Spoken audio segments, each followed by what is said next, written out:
Saab 9.3.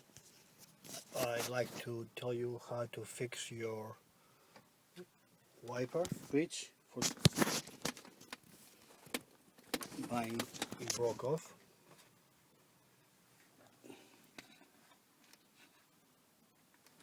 So I thought I will have to take the entire steering out to replace it, but you don't.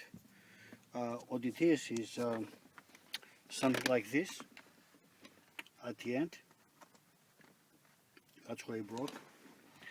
And if you press somewhere here where the clips are with a loose screwdriver, you'll be able to pull it out like so.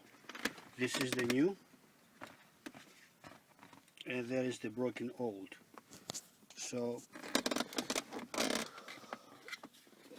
all you gotta do is press it in, and wiper is fixed.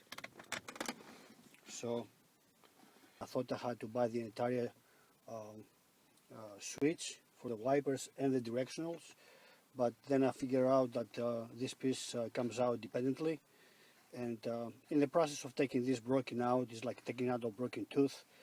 I probably messed up the clips on the new one, but it fits perfectly and works great. So that's how you do it.